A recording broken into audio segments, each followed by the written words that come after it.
if I'm quick enough, I might be able to get this lower steering column installed. I tried in the past to buy a non-genuine Land Rover one. It was, if you want my honest opinion, it was just cack. Don't really have enough money to buy one now, but it's been bugging me for ages because the steering has got like a knock in it, and I suspect it's this lower thing that's causing it. So I splashed out and I bought a genuine Land Rover one, so hopefully this is going to be top quality. Right, I think when we... Sorry, I'm trying to fill in a bit of the gaps here of what we've got, because I'm not sure I showed on the video very well. So this is the top end of the steering column, so the bit that we were looking at. So just to show you that it is keyed in that sense, and it's got a kind of, it pulls together when you tighten it up. So that's the top end, and then we've got this telescopic part that will extend, and you can see that it will come out, so it's got a certain amount of movement in it. So that in and out means you've got a bit of flexibility in how the steering works. So obviously if there's movement in this part and it's not tight as new, then you're going to get some notchiness in the steering. Then the other part is we've got this relatively complicated universal joint, which allows you to connect up to the steering rack via this joint here. So again, it's got a gap in it, and it takes a nice bolt so that it links into there, and it pulls together and it clamps on tightly. So this has got a particular shape in it that keys in to the steering rack, and it means that you're kind of in the right position. It holds it in tight. Get the tap off. I have to say that today I'm winning. The weather is nice. It is a winter's day, but it's a nice winter's day. So we're going to move on to the steering column, which you can just about see through this hole. There is the shaft of the steering column, which I bet you, well, I know has got movement in it, which is what's causing the nasty notchiness. The other thing which I'll try and show you is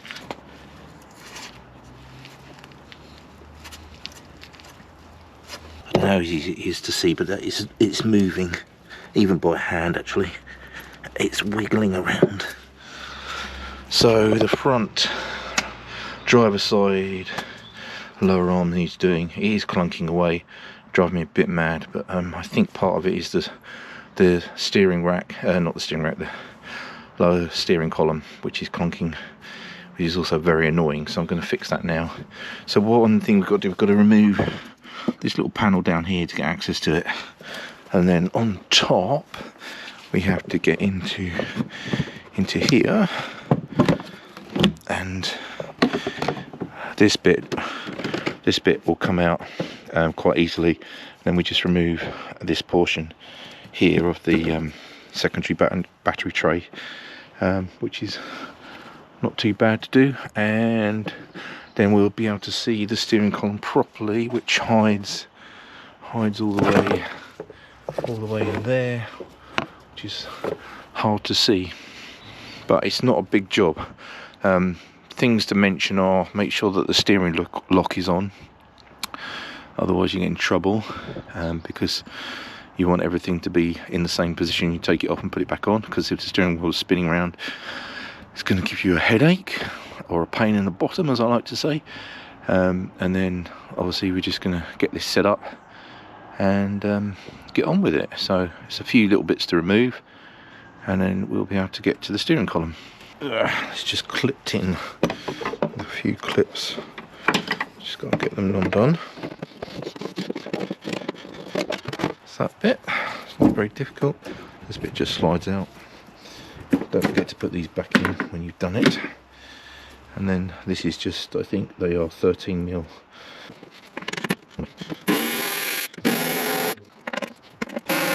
This fella just pops out. Oh, I've forgotten, there's a screw where these pipes are. There's a screw right hidden down here that you've got to take out as well. That comes out the way, and this just sort of comes out, so a bit of wiggling and it will come out. Put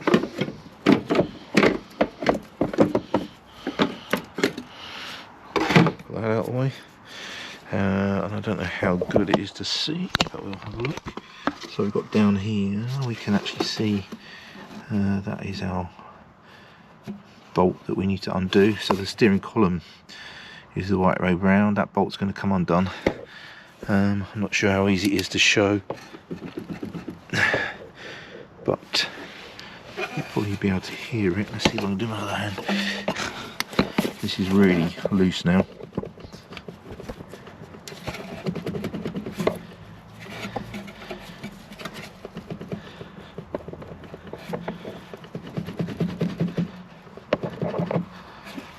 I'm not sure how well that shows it, but there's lots of movement in there. So between that, if I replace that and there's a problem with the upper bit, then we'll do both. So we're going to start with this one, and then we'll move on to the other one. If that is, I think that's another 13. No, it's not. It's smaller, isn't it? It's probably 10. I've got 10. So that's a 10mm. That one, smaller, but I'll probably not take that off until I've got down the bottom and had a look under that plastic shield.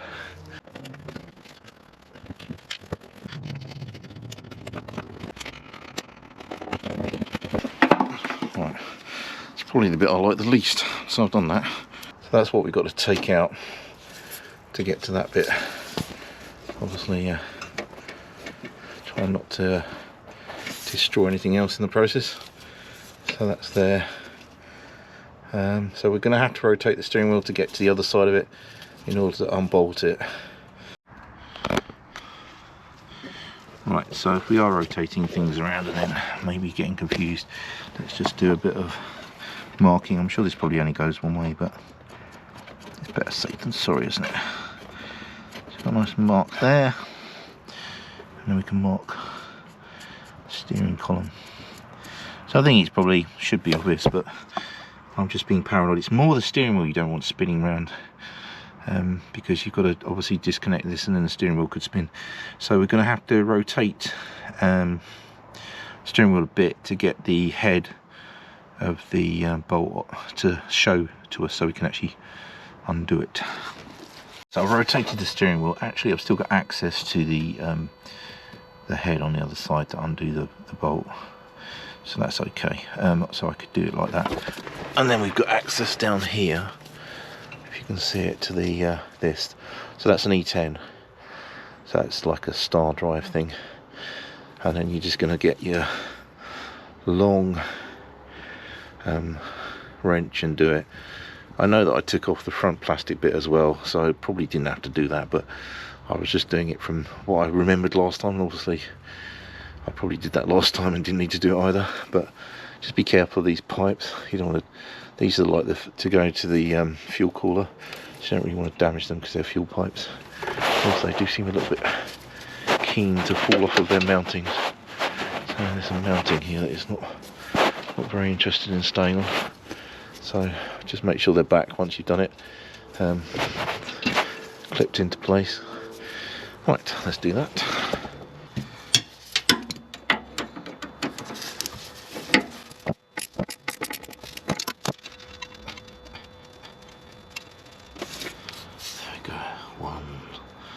One E10 bolt thing, nut, bolt. So that should release, that would release that clamp from the steering. And I can feel it wiggling. So that's going to come out nice and easy, I reckon. Give it a bit of encouragement. Yeah, I can see it going up. Just going to make sure that the steering is locked. Because this is collapsible, we're then going to undo this one, and this should sort of collapse a little bit.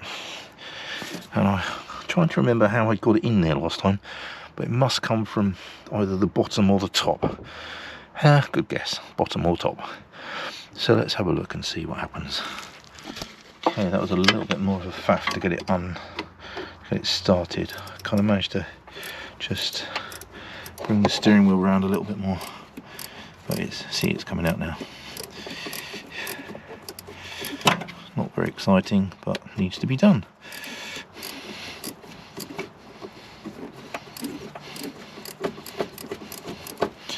The old flexible head spanners do make life a lot easier. It's a tight one though. It's not very finger friendly. Right, carry on. Right, last little bit.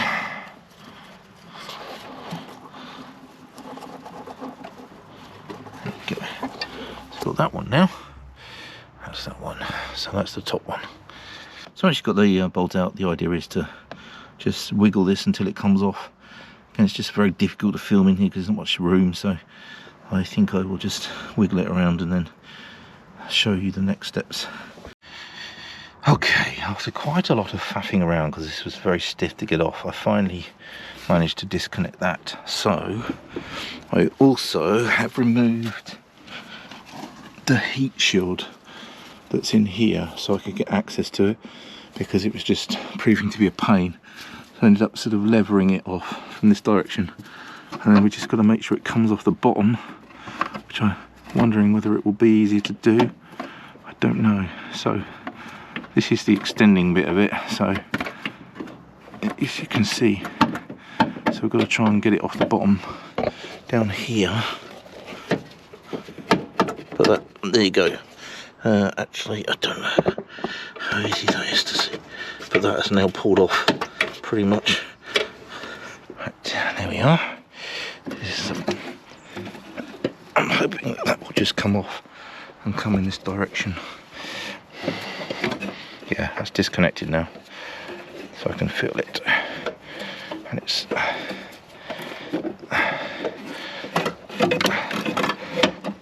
okay. It's a bit awkward, but it will come out. There you go. So let's have a little compare between old and new. So it's not too bad, the old one. It's a bit floppy, so there could be some movement in there. It doesn't feel too terrible, but this is very loose. So I would have thought the compounding effect of all of these things is that there's some movement in there. So I think when you're using it on steering, it's going to make quite a lot of difference. So this is loose, but it has got a bit more feel to it. So it feels like it's not. This one is just very loose. Yeah, and this one's got movement in it, so I can feel it sort of clicking and being very loose. So it is very worn out. I mean, it's 120 odd thousand miles on the car, so never been replaced before, other than when I did an experiment with another one that didn't work, that I wasn't happy with. So, but that was because I bought a cheap replacement, and I think this buying the Land Rover was just a better idea. And the other thing I noticed about this is it's much smoother on this piston action. So this is the collapsible bit. Okay, so we've reached this point. I was kind of starting to run out of daylight, so I want to get this done as soon as possible. I put a smear of copper slip onto here, and then I've got the new steering column. I'm going to try and so it was done up. The bolt was on the right hand side, so I'm going to try and get this manoeuvred back in and see if I can get it to align.